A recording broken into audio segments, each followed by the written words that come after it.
Welcome back to HGC, where currently we are sitting at 2-0 with Team Freedom in the lead in the best of 5 over Lag Force. Lag Force last game looked like they could stand up to Team Freedom a little bit more than game number 1, but in the end, Team Freedom still able to close it out. Still a 4-level lead, still a really dominant performance. 10-minute keep taken out by Team Freedom. So now it's more of a mini game. Does this keep last longer than the keeps of game number 1 and 2 for me? That is the biggest thing I'm looking at. It's no longer about wins. It's more about the way in which the loss is going through, because Team Freedom just looks that much better than Lag Force, at least here today. In game 1, what was the keep time? I actually said it aloud and didn't remember it off the top of my head. Well, let's see where game 3 is going to take place, because all of my trust has been betrayed. It's been betrayed by Dread. We don't even have forts here in this one. We got bell towers. Good thing, you know? Turns out you're going to have the longest standing keep when they're just flat out in a keep to take. Well, how does that work? Is it null? Should we just write this one off as a Lag Force win and move on? Even if you did that, I, for some reason, feel like the results of the series would still be a 3-0 in favor of Team Freedom. Team Freedom going to Towers of Doom. Towers of Doom is Team Freedom's second best map, probably. This one's a little bit hard to gauge. When looking at the strength, though, and at least the priority of Team Freedom, they really enjoy taking us to a map like Towers. They do enjoy Towers. Let's take a look. They're at 4-2 currently. Same as Sky. Those two are tied for their best win rate battlegrounds. And when it comes to priority, they're sitting at the 1 and 2 slot for them as well. So no surprise there. Lag Force, though, what that means is that they should have been able to assume that the third game and potentially final game would have happened here on a map like Towers. Really expected Lag Force to let both TAS and Abathur through so they could get one of those two. And then end up doing all the damages later on with having one out of the two of that map problem. But now ridding of it, then you see the match into the ban onto the Abathur out of Team Freedom then, is what you're expecting? Well, generally, if a team really wanted the TAS Tracer, letting that through, I would assume Team Freedom's a little confused, trying to figure out what exactly Lag Force wants right now, seeing that the first pick team is banning TAS. Which is probably why we're quickly approaching the full minute worth of ban time. No, I would, at this point in time, I just go, am I missing something? The answer, I just found the conclusion. Team Freedom has, in fact, decided that the answer is very much a no. And they're just taking it away. Medivh, first pick for iDream. That is the thought process. ETC Genji, snap picked up for the members of Team Freedom. Very cool. How many teams is Medivh first pick, first ban worthy for in North America yet? That is now a third. I think third or a fourth. Has Freedom done it yet? It's not first pick, first ban worthy, but they're definitely comfortable playing it. Daneski. It is before second bans. It's, man, that has been such a heavy incline. But this is a little uncharacteristic. Even though Medivh is gaining momentum around the world, NA is matching it when considering the complexity of the hero and the difficulty of learning him. According to other hero trends that we've seen in the past since the existence of competitive heroes, we should be behind all those others. So the fact that we're kind of at the forefront in this one, that is, I think, a really good sign. But it's also a little bit, you know, kind of like, I've never seen this before, so I don't truly know. Yeah, when I think about Medivh in other regions, it feels like it's, there was the one team in every region. We had Team Expert in Europe, we have Roll20 here, and then MVP Black, well, no, MVP Black was after they brought Rich back in. Yeah, it was only once Rich came back online. And none of the other teams out of the top 3 of Korea have ever really felt that comfortable going into it. Europe is getting more and more, though. Oh, no, yeah. Europe is picking it up more and more. And that's what I was saying. We aren't the leaders, but we're probably even. Right. And we aren't following. That's generally not. And that is just not something we do. True. Which I can't tell if that's a very good or a bad. The last time we found ourselves in those situations, North America had a very formidable performance internationally. Well, honestly, I said this yesterday when Timbo Storm was playing, but this is a draft that looks a lot like Roll20 for Lag Force. They have Dahaka, they have Medivh, and they have Greymane. Those are all Roll20 favorites for a long time. It does feel like Rule 20 has started to have an effect on the drafting of other teams. If you want to go really far down the rabbit hole, you also could go as far as to talk about iDream and Glarong playing on past rosters on Denial Esports together.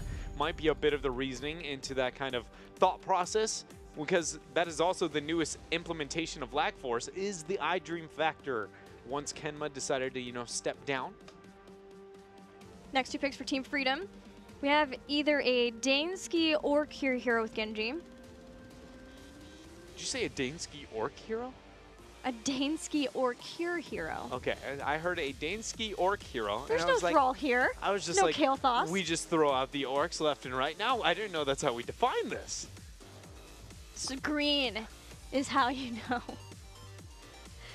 But with the Haka gone, Greymane gone, Medivh gone, a lot of the heroes that Team Freedom have been picking a lot aren't there. The Malthael ban was very well done from the side of Lag Force. Not even just considering the matchup, but the prep you would have had into that Genji would have been a terrifying, terrifying hero in composition to deal with. The next best thing, though, is that Lunara, and Team Freedom has that one for themselves. A lot of threat into their 4, pretty dominant there between the Rhaegar, ETC, Lunara, Genji. The Lag Force is going to feel pressured to go into a Muradin again, given the fact that Nibarak's already banned. There's an ETC here for Team Freedom. Somebody's got to stop the Mosh. You got Polybomb this time, though. I personally hope that is a Diablo. I don't think it's going to be, but I really like the Diablo pick in this situation. That'd with be the amount of melees on the other side of the table, with the synergy it has into the comp, I feel like it stands out quite a bit as a pick overall. It does have less on the Mosh Avenue, but it's more reliable at the same time. And again, with the Polybomb that you can go into, or even the Leyline, both are pretty effective anti-Mosh tools. I mean, if you want to go Roll 20, you might as well go the real OG Roll 20. Tomb of the Spider Queen, Diablo, and Medivh on... Or, okay, the Lucio on their side. Muradin again. Okay. I would have loved the Diablo 2, but Muradin, now Lucio, far better ways of dealing with a mosh pit this time. Between Medivh, whichever heroic he goes, Lucio, Muradin, all ways of dealing with it. The Haka. What about Freedom? Final pick.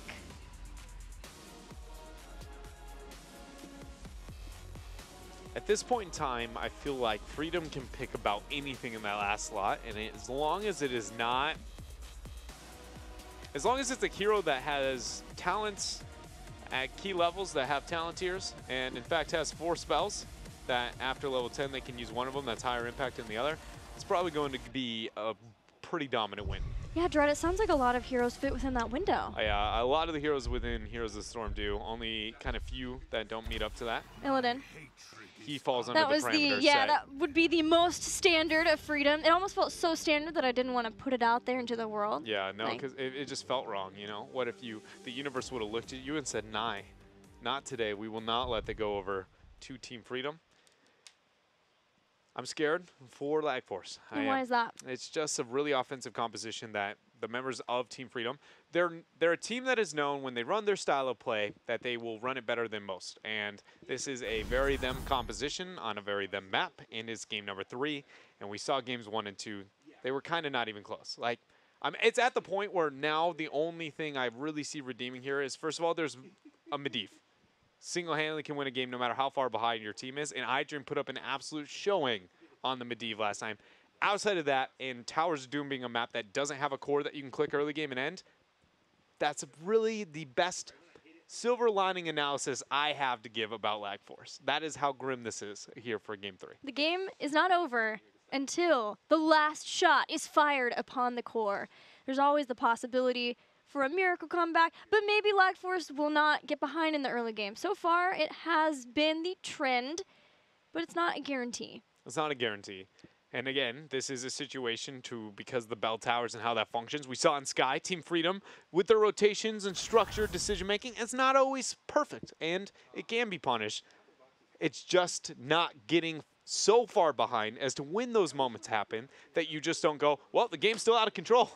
You know what I mean? You have to be, The way you avoid those is you essentially force the hand of your opponent. Unrealistic offense, right? But Lag Force hasn't ever displayed that. And if they fail to display that, it will always have the same outcome. And that's why I'm a little bit scared. And even worse, there's no core to feign that level of offense when you get that far behind, making it even more important in the early game. Well, let's get to it then. Team Freedom up 2 games over Lag Force as we head into Towers of Doom for Game 3.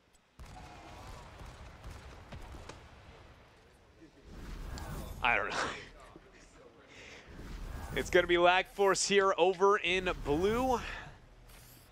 Doing their thing. Talents, you know, I'm just waiting for the day that I wake up and I just look at a screen, Medivh is picked, and that portal symbol is blue and not green. And when that day happens, are you really? I will be the happiest. I know, honestly, I hope it becomes default part of his kit. Even though by no means do I want to see Medivh buffed, ever see Medivh buffed. It would be a buff, but I just think that so cool. Double portal end play, like I just feel like it's so limiting making that a talent, but considering, I mean, let's be real here, the synergy that talent has with 13. Yeah.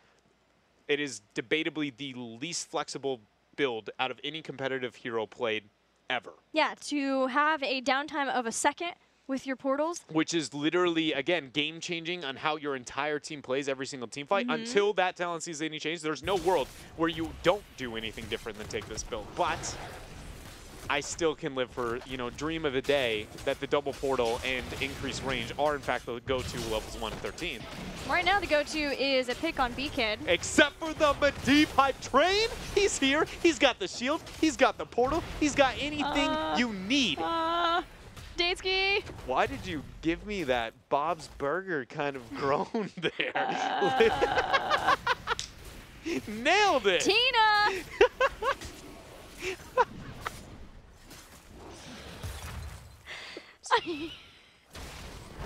You should know by now, my impressions are top notch. We're getting back. Oh. Tread just squeaked. Yeah. Oh, man. All right. I was concerned. Did you see where Dansky was at? Yeah. The flank was real. No, I felt the anxiety along with you. That's why when you conveyed it so effectively through that singular tone, that I feel like it was just, you took the words right out of my mouth, Keely. The sounds. Right out of my mouth. Words. I was very eloquent with that. Triple Alter Phase, the first and the fifth. But the first is the one that's starting now. Both teams picking up their sappers to start that off. We've got the global advantage for Lag Force with Tahaka. There is no stage dive yet. There's no hunt. But there is Genji for a very quick run for Team Freedom if they want to put him up there.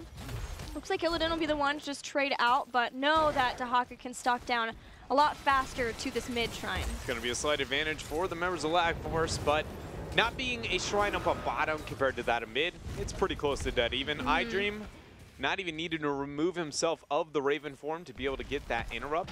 Also want to give shout out to Tomster for the confidence displayed through his level 4 selection. Lucian starts the channel. That's true. No extended range with the quest at level 4. It's not needed. Chase the base. It's not needed. No, it just gets scary when you are heading straight at Amash. You're a new support player being put onto a Lucio for the first time that you've put that on display competitively. The fact that you're willing to go into a team like Team Freedom where you can assume the Mosh Pit's going to come online and still be willing to take the more optimal talent compared to what is the safer maybe talent considering the overall team level and synergy. I have a lot of respect for Tomster after seeing this. Yeah, we'll give him the cooldown reduction as long as he's using it off of the wall. What's named? So aptly named. And now he comes in. Rest of the Lag Force getting the movement speed bonus. Boop thrown onto Zugrug. Cure getting some punishment outward. Swift Strike coming in from Dansky. He got that damage out, but nobody goes down. Very well played by Dansky too. He was in a trap, but he waited for Zugrug to go back, use Cyber Agility up, kind of bait around, and then Swift Strike through once he gets enough damage to scare away the rest of Lag Force to run back. So we had the pick. Stun. Medivh, though, is there. Nobody on the side of Team Freedom going up to punish. I thought ETC might go out of his way, power slide, knock it on out. Nope, they sacrificed lost their first blood for Team Freedom. Or not Team Freedom, that is in fact Lag Force. Sorry here, boys. It's, you know, the first couple of games, apparently they've left a mark on my memory. That would make a lot of sense, but Lag Force are finally being able to keep up in the game, in the early game. They have lost 2 of the 3 initial altars, but they've put a lot of focus into the top sappers, which is not generally something that you see from teams. It's a lot more about constantly focusing on the bottom lane. But Team Freedom kept up the soak in every lane, while Lag Force committed a lot to the top lane. That has allowed Team Freedom to be neck and neck in experience, and both, again, pick up their respective sapper camps in the bottom. We've got 2 altars about to activate mid-bot, and continually having Illidan and Dahaka soaking as best they can between the lanes until now. Collusion's able to dodge the Storm Bolt, but he's not able to dodge the drag.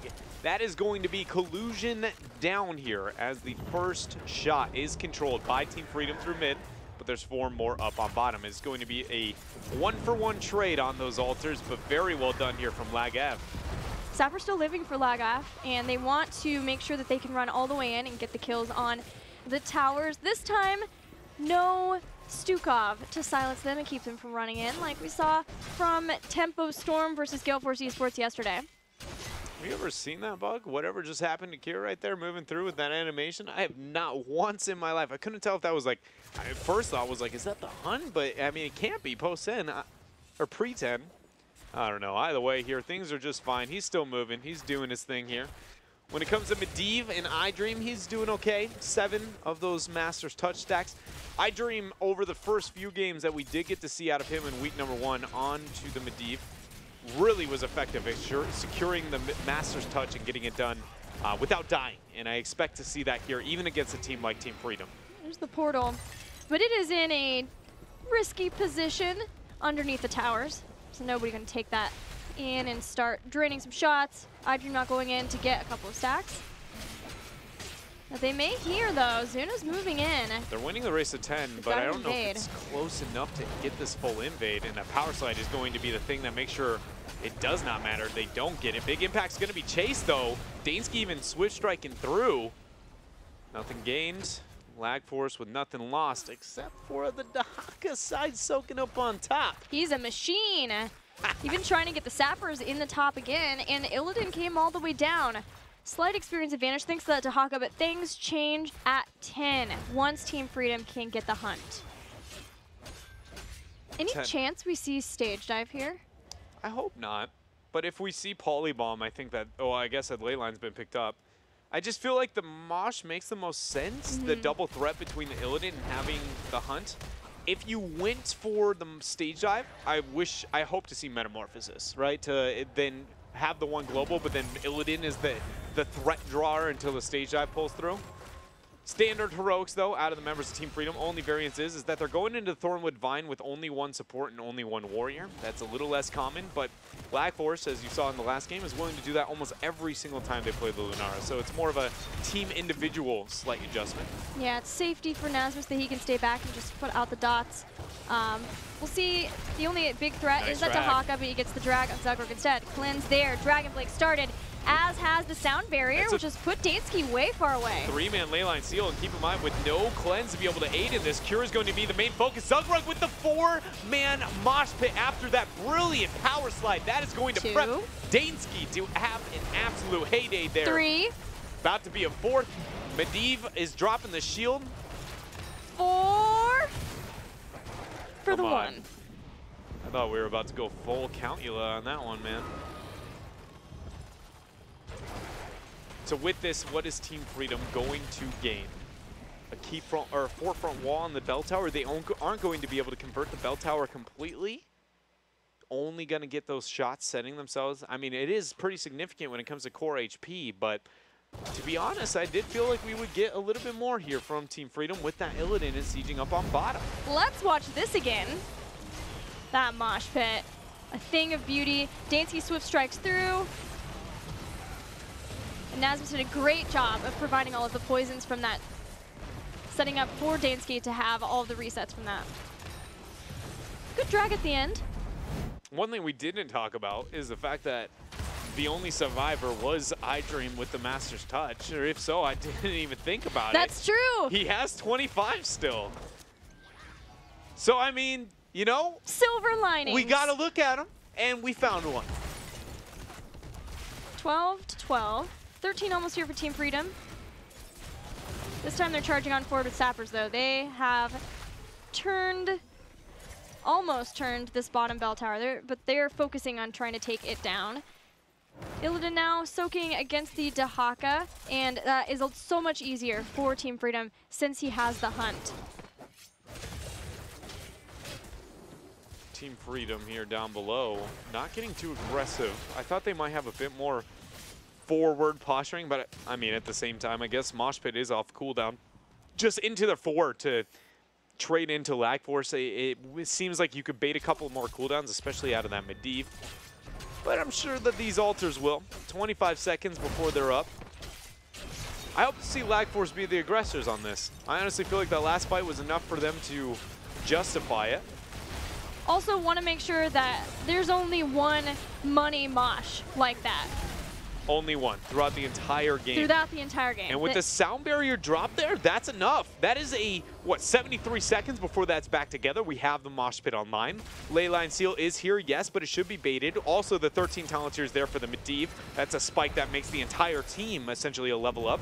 Illidan Cure finishes those shots in the top right. Hunt. He goes with the Hunt. On Lucio, power slide in. Team still split out. The Dragon Blade has been used. Team Freedom are committed now to the fight. Force of Will keeps Biggie alive so that he can get back out of the fight. iDream goes to the portal too. Drag brings in Zugrug. No Mosh Pit. Fairly low. He hasn't used the Mosh Pit yet. He goes down before it's able to be used. Lag Force is winning this fight, and they're not done. Cleanse is used for Team Freedom, but Nasmus is unable to escape. Lag Force get themselves 2 kills. They got those 4 shots. But the biggest thing here is the fact that they are now successful in team fights. This is, I mean, it's amazing to think. I'm trying to figure out if there's a major reasoning for it. This isn't the common, power spike for you to be able to turn the tides other than the Medivh in his portal at 13. Can I come up with a reasoning as to why that fight was so much more successful there for the members of Lag Force?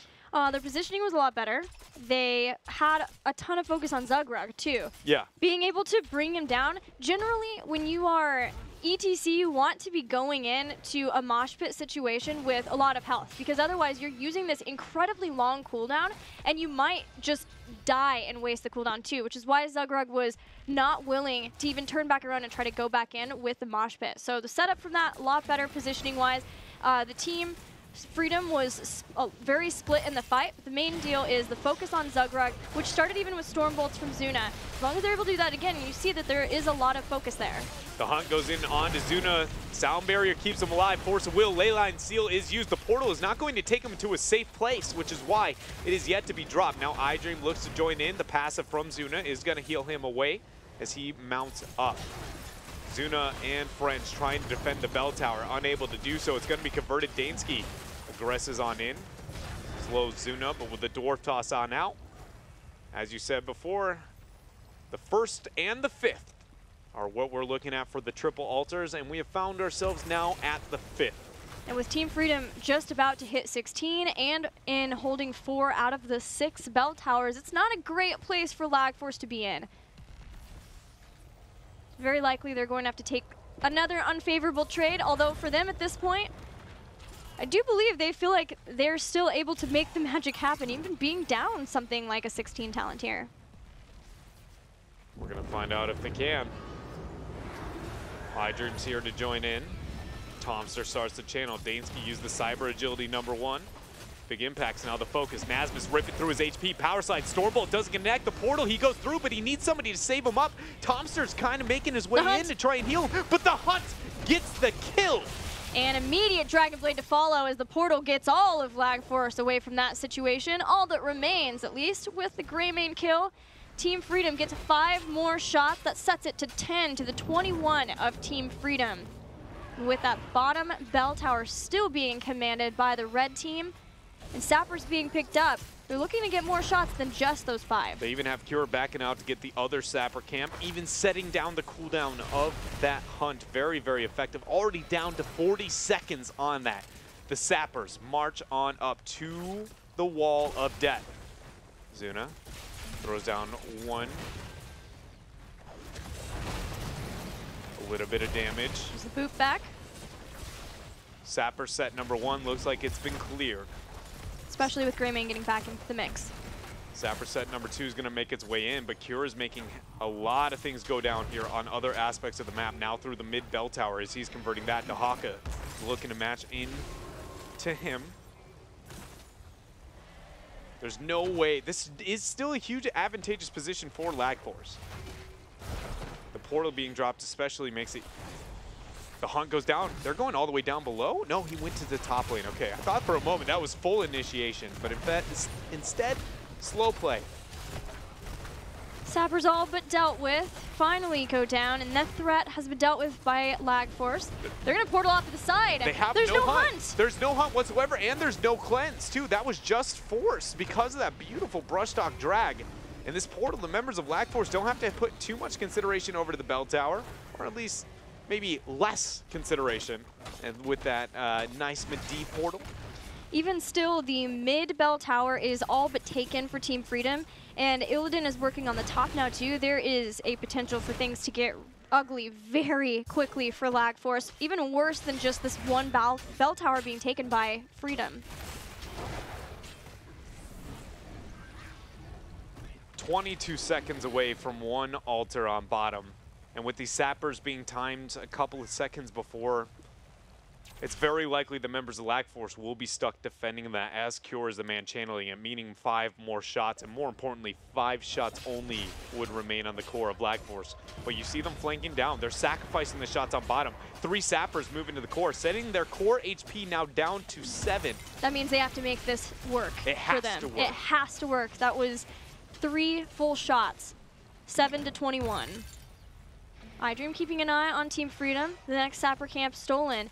Team Freedom is just pulling apart Lag Force, making them choose one bad decision against another bad decision. I don't mean to alarm anybody, but that's 3 more sappers that are going to be moving into the core and only 1 minion wave that's going to deny it. Dahaka.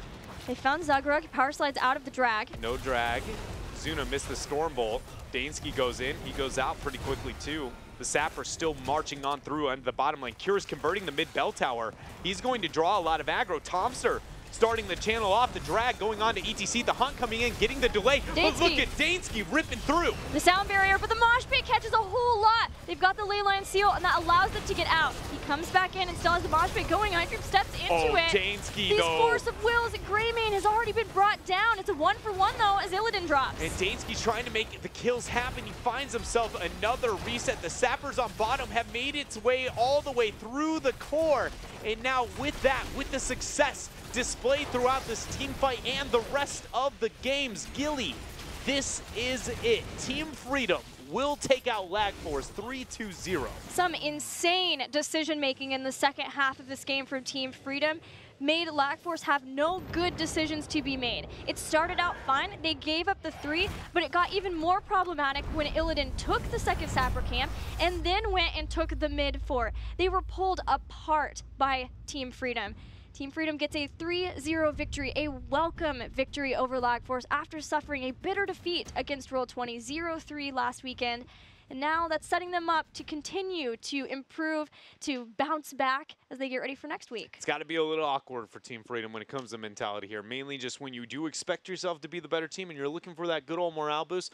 It's a little weird to be, happy to do what you were expected to do, But that being said, they had really dominant games, and I think that's the biggest thing that they've got to be satisfied with, right? We were talking 10-minute keeps, and I think those are the goals that these teams should be setting. We often talk about, teams when they're talking about wanting to get better and scrimming and they're feeling like they can't be challenged or they aren't punished by teams in North America. You oftentimes hear me go, well, then set unrealistic goals for yourself. Make yourself go, if we didn't get a 10-minute keep, we didn't end the game. And so Team Freedom being able to do that game after game after game, I mean, it's one of the most impressive things I think you can do from a shot calling perspective. Yeah, in games 1 and 3 especially, things seem to be very strong for them. The early game of this third Towers of Doom game, yes, Lag Force were able to get some more picks and try to keep up in the early game, but I think that just makes even a stronger case for Team Freedom in the later game and how dominant they were and the great decisions that they made, even pulling apart, bringing down the global while using the Illidan to their advantage.